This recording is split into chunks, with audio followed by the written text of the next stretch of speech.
ನಮಸ್ತೆ ಎಲ್ರಿಗೂ. ಇವತ್ತು ನಾನು ಮನೆಯಲ್ಲೇ ಮ್ಯಾಂಗೋ ಬರ್ಫಿನ ತುಂಬ ಟೇಸ್ಟಿಯಾಗಿ ತುಂಬ ಸಿಂಪಲ್ಲಾಗಿ ಹೇಗೆ ಮಾಡ್ಕೊಳ್ಳೋದು ಅನ್ನೋದನ್ನು ತೋರಿಸ್ತಾ ಇದ್ದೀನಿ. ಇಲ್ಲಿ ನಾವು ಮ್ಯಾಂಗೋ ಬರ್ಫಿ ಮಾಡೋದಕ್ಕೆ ಏನೇನು ಪದಾರ್ಥಗಳು ಬೇಕು ಅಂತ ನೋಡೋಣ. 2 ಚೆನ್ನಾಗಿ ಹಣ್ಣಾಗಿರೋ ಮಾವಿನ ಹಣ್ಣು, ಮತ್ತು 1 ಕಪ್ ತೆಂಗಿನಕಾಯಿ, ಒಂದು 100 ಗ್ರಾಮ್ನಷ್ಟು ಬೆಲ್ಲ, ಸ್ವಲ್ಪ ಕಟ್ ಮಾಡ್ಕೊಂಡಿರೋ ಡ್ರೈ ಫ್ರೂಟ್ಸ್, 1 ಕಪ್ ಹಾಲು, 2 ಟೇಬಲ್ ಸ್ಪೂನ್ ಆಗುವಷ್ಟು ತುಪ್ಪ, 4 ರಿಂದ 5 ಏಲಕ್ಕಿ. ಮ್ಯಾಂಗೋನ ಕಟ್ ಮಾಡಿ ಅದರಿಂದ ಪಲ್ಪ್ನ ತೆಗಿಬೇಕು. ನಾನಿಲ್ಲಿ ಈ ಥರ ಕಟ್ ಮಾಡಿಕೊಂಡು ಪಲ್ಪ್ನ ತೆಗಿತಾ ಇದ್ದೀನಿ.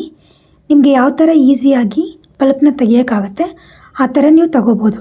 ನೋಡಿ, ನಾನಿಲ್ಲಿ ಈ ಥರ ಕಟ್ ಮಾಡಿಕೊಂಡು ಮ್ಯಾಂಗೋ ಪಲ್ಪ್ನೆಲ್ಲ ಒಂದು ಬೌಲ್ಗೆ ಕಲೆಕ್ಟ್ ಮಾಡ್ಕೋತಾ ಇದ್ದೀನಿ. ನೆಕ್ಸ್ಟ್ ಇದನ್ನು ಮಿಕ್ಸಿ ಜಾರ್ಗೆ ಟ್ರಾನ್ಸ್ಫರ್ ಮಾಡಿ ಅದಕ್ಕೆ ಏಲಕ್ಕಿ ಹಾಕಿ ಚೆನ್ನಾಗಿ ಪೇಸ್ಟ್ ಮಾಡ್ಕೋಬೇಕು. ಮತ್ತು ತೆಂಗಿನ ತುರಿ ಇಲ್ಲಿ ಸ್ವಲ್ಪ ದಪ್ಪ ಇರೋದ್ರಿಂದ ನಾನು ಇದನ್ನು ಒಂದು 2 ರೌಂಡ್ಸು ಜಾರಲ್ಲಿ ಸ್ವಲ್ಪ ಸಣ್ಣದಾಗಿ ತರಿ ಮಾಡ್ಕೊಂಡಿದ್ದೀನಿ. ಫಸ್ಟು ಇಲ್ಲಿ ಬಾಣಲಿಗೆ ಬೆಲ್ಲ ಹಾಕಿ ಅದಕ್ಕೆ ಸ್ವಲ್ಪ ನೀರು ಹಾಕಿ ಬೆಲ್ಲದ ಪಾಕನ ಮಾಡ್ಕೋಬೇಕು. ಪಾಕ ಆದಮೇಲೆ ಅದನ್ನು ಫಿಲ್ಟ್ರ್ ಮಾಡ್ಕೋಬೇಕು.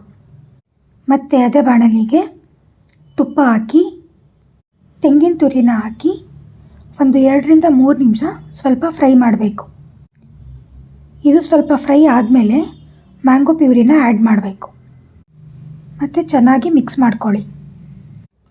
ಇದು ಚೆನ್ನಾಗಿ ಮಿಕ್ಸ್ ಆದಮೇಲೆ ಇದಕ್ಕೆ ಬೆಲ್ಲದ ಪಾಕನ ಆ್ಯಡ್ ಮಾಡಬೇಕು. ಇದಕ್ಕೆ ಹಾಲನ್ನ ಸೇರಿಸಿ ಮತ್ತೆ ಚೆನ್ನಾಗಿ ಮಿಕ್ಸ್ ಮಾಡಿ. ಪಾಕನ ಸೇರಿಸಿದ ಮೇಲೆ ಇದು ಚೆನ್ನಾಗಿ ಮಿಕ್ಸ್ ಆಗೋ ಥರ ತಿರುಗಿಸ್ಬೇಕು. ನೋಡಿ, ಈ ಥರ ಚೆನ್ನಾಗಿ ಮಿಕ್ಸ್ ಮಾಡಿಕೊಂಡು ಸ್ಟಾರ್ಟಿಂಗಲ್ಲಿ ಸ್ವಲ್ಪ ಹೈ ಫ್ಲೇಮಲ್ಲಿ ಇದನ್ನು ಚೆನ್ನಾಗಿ ತಿರುಗಿಸ್ತಾ ಇರಬೇಕು. ಇದು ಸ್ವಲ್ಪ ಈ ಥರ ಗಟ್ಟಿ ಆದಮೇಲೆ ಮೀಡಿಯಮ್ ಫ್ಲೇಮ್ ಇಟ್ಕೋಬೇಕು. ಮತ್ತು ಈ ಥರ ಇಷ್ಟೊಂದು ಗಟ್ಟಿ ಆದಮೇಲೆ ಫುಲ್ಲು ಲೋ ಫ್ಲೇಮ್ ಮಾಡಿ ಇನ್ನೂ ಸ್ವಲ್ಪ ಗಟ್ಟಿಯಾಗಿ ಇದು ಬಾಣಲಿಯಿಂದ ಸ್ವಲ್ಪ ಬಿಡೋ ಥರ ಬರೋ ತನಕ ತಿರುಗಿಸ್ತಾ ಇರಬೇಕು. ನೋಡಿ, ಕೊನೆಯಲ್ಲಿ ಇದು ಇಷ್ಟೊಂದು ಗಟ್ಟಿಯಾಗಿದೆ. ಇವಾಗ ಇದನ್ನು ಒಂದು ಟ್ರೇಗೆ ಟ್ರಾನ್ಸ್ಫರ್ ಮಾಡಬೇಕು.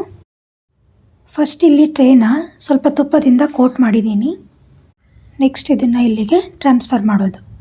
ಎಲ್ಲನೂ ಟ್ರಾನ್ಸ್ಫರ್ ಮಾಡಿದ್ಮೇಲೆ ಇದಕ್ಕೆ ನೀಟಾಗಿ ಶೇಪ್ ಕೊಡಬೇಕು.